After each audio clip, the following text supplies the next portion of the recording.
Hai Sobat Support English Video. Come back again with me, Mr. Tata. Today I'm going to share to you about grammar for speaking. The topic is article article A N and D. Oke, dan penambahan S atau ES pada kata benda. A yang berarti seorang, seekor, sebuah. An juga artinya seekor, seorang, sebuah. Kemudian the sebagai tambahan. Oke, let's check it out. Artikel a dan an dan the kita bahas.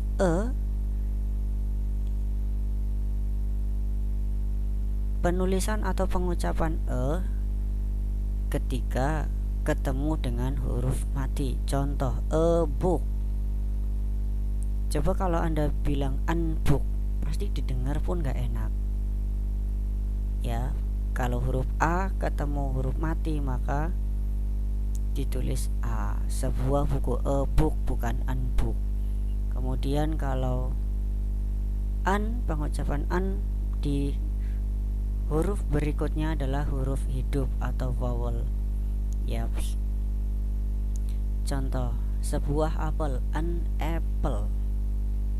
Coba kalau nggak ada n-nya pasti didengar pun nggak enak. Apple. Bisa membedakan ya, sama an. Gampang kok, intinya huruf mati sama huruf hidup. Huruf mati, an huruf hidup. Kemudian kita langsung ke penambahan s atau es pada noun.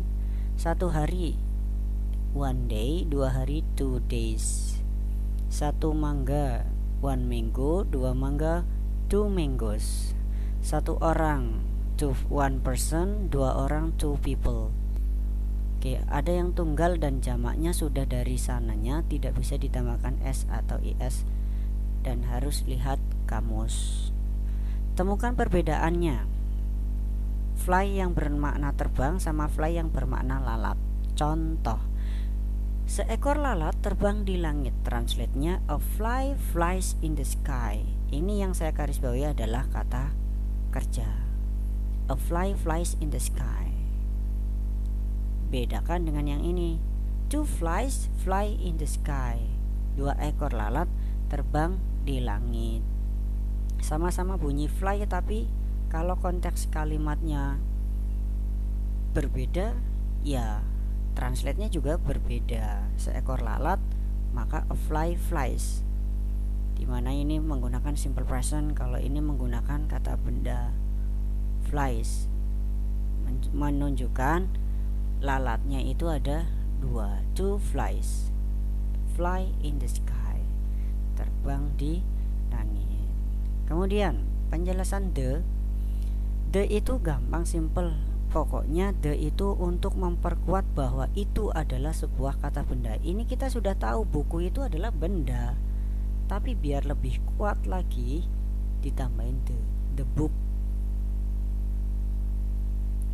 Kadang tidak ada artinya, cuman sisipan aja. Kadang diartikan itu atau ini. Penjelasan bagaimana cara penggunaannya kita lihat lebih detail tentang the. Let's check it out. Untuk penjelasan the, untuk menyebutkan suatu yang sudah pasti keberadaannya. Contoh, the sun shines so bright today. The sun, matahari, kan kata benda ini. The sun, kata matahari. Kemudian untuk menjelaskan seseorang atau objek secara spesifik. Contohnya, have you seen the man with a red hoodie? Sudahkah kamu melihat seseorang yang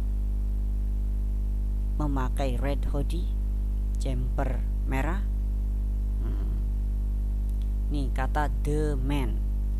Kemudian untuk menjelaskan tingkat ordinal number dan superlatif. Contoh, Mom, can you buy me the newest collection of this brand clothes? Bisa nggak belikan saya paling baru, the newest. Nah, penggunaan the newest, paling baru, koleksi paling baru. Nah, ini namanya superlatif. Atau he is the youngest son from the young family. Dia adalah anak laki-laki termuda, nah ini adalah pakai ordinal number, tingkatan. Youngest from the young people, pokoknya pengucapan the. Kemudian the untuk menjelaskan kelompok orang tertentu, contoh we should help the poor to get back from poverty. The poor, ini kata sifat, poor kata sifat, karena kemudian diperjelas lagi dengan menggunakan the. Oke, the poor to get back from poverty. Kita harus membantu orang miskin untuk kembali dari kemiskinan atau mentas dari kemiskinan. Next. Penggunaan the untuk diterapkan di dalam klausa yang berawalan only. Contoh, you are the only. You are the only person I can trust right now. Kamu adalah satu-satunya orang yang bisa saya percaya sekarang. Kemudian untuk menunjukkan kawasan geografis seperti sungai, pegunungan, pulau, dan lain sebagainya. Contoh, it doesn't cost much money to travel to the Brow Mountain. Ini ada the Brow, the mountain, the river.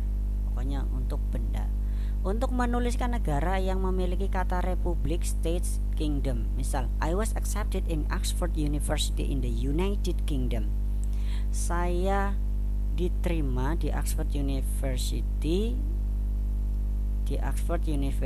tepatnya di United Kingdom. Ini nggak ada artinya, hanya sisipan aja biar bahasa Inggrisnya enak. Oke. Kemudian untuk menuliskan bangunan atau monumen terkenal, misalnya I was selected to be intern at the Embassy of the United States in Indonesia. Ada the intern, menuliskan nama bangunan atau monumen terkenal. The intern at the embassy.